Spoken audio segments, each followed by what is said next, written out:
Maker, it's Charlotte with Makesy. Joanna with the Soap Gal. Makesy is so excited to partner with Joanna and the Soap Gal to help teach makers how to make safe, successful, and scalable cold process soap businesses. Today we're going to talk you through cold process soap terminology.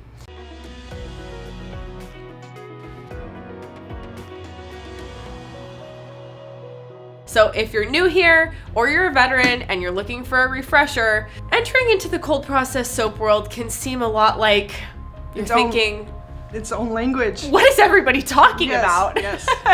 So Joanna and I are going to help give you some definitions to this lingo. We'll walk you through a couple of the most commonly used terms, and you can also head to the blog on makesy.com and check out a full dictionary of soap making terms. So let's start with the very most basic. What's soap?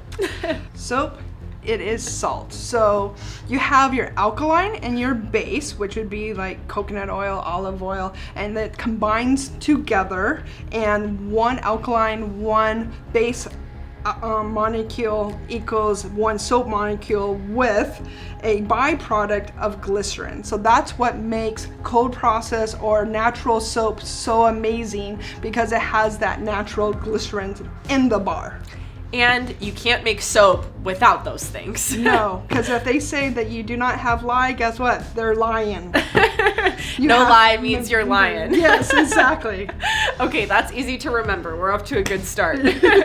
Okay, so we also just kind of talked you through what is soap, but you may hear the terms CP soap, and you're like thinking, what does CP stand for? Okay, so CP is cold process.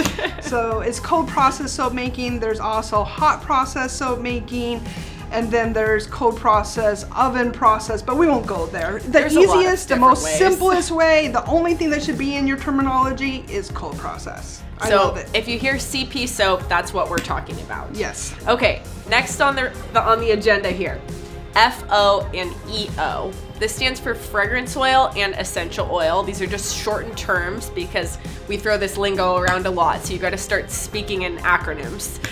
So FO and EO, that's your fragrance oil and your essential oil. This is what's going to add scent to your soap. You can use either fragrance oil or essential oil.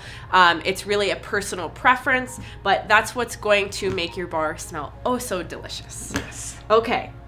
Next on the quiz now for Joanna here. Curing. What does curing mean? So after you make soap, and it takes 24 to 48 hours and you have soap. What curing is, it allows your extra water you added to that base to be able to make soap, to be able to dissipate. That way you have a bar that is consistent to sell.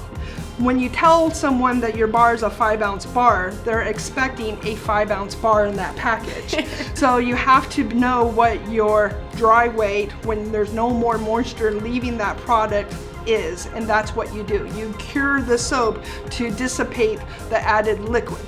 You don't cure the soap so that way it is safe to use. It is safe to use after 48 hours, after the soap process has happened. And that may be a little shocking to some of you. Yes. Sit down, everybody. Joanna and I will have more videos on educating you guys about this and how Joanna has really scaled her business and innovated in the cold process soap space in order to reduce that cure time. I know most of you are thinking, I've heard it's 4 to 6 weeks to cure my soap. So more to come on that, and that's a big piece of how you're gonna grow your soap making business. I'm about teaching you how to scale. I want you to get to that place of like, I made $1 million this year. You're not gonna get there if you're curing your soap. Not for 6 weeks. No. Okay, so gelling. Yes. Tell us about gelling. So gelling is the process of when you know you have saponification happening. So I know I kind of jumped up, but you have to kind of talk about saponification before you can talk about gel. So saponification is when you have your alkaline and your base that combine together to make soap. When your soap loaf becomes kind of translucent and clear and really hot, that is when you have gel. If you want really bright fuchsia and bright colors, lots of people force gel, or they make gel happen so that way you keep those bright colors. But it's the process of the soap making happening. And we kind of knocked out 2 birds with 1 stone there. Saponification is another term on our agenda here. Yes.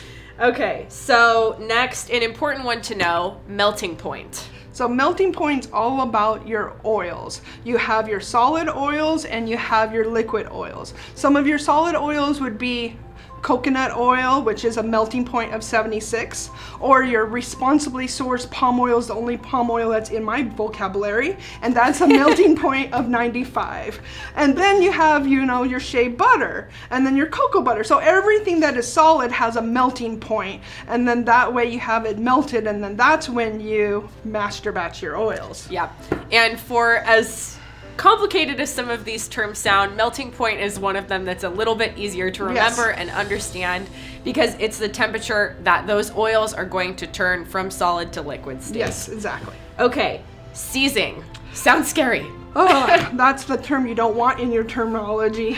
So seizing typically happens when your formula is not correct. If you have too much lye in your recipe, or you have typically not enough water, or if you have a really bad fragrance. A naughty fragrance oil. No, a naughty fragrance oil. That's when your soap sees, or you can say soap on a stick. Literally with your stick blender, you know, soap on a stick. So yeah, so if your soap is seizing, it's going to get really hard. Really and fast. Yeah, you may not even be able to take it out of your pitcher. Right. So as Joanna said, you want to stay away from that, and there are a couple of factors that can go into it, but that is what seizing is. Last, certainly not least, trace. Trace is when you have lye and your oils together and you stir it, and as you stir it, it gets thicker and thicker. So that's what trace is. Trace is when you have the molecules starting to happen, soap is growing, going. It's happening right in front of you. Yes, and then you're able to pull out your stick blender and you can see little droplets, or you're able to trace a letter into your batter. Then you know you have soap.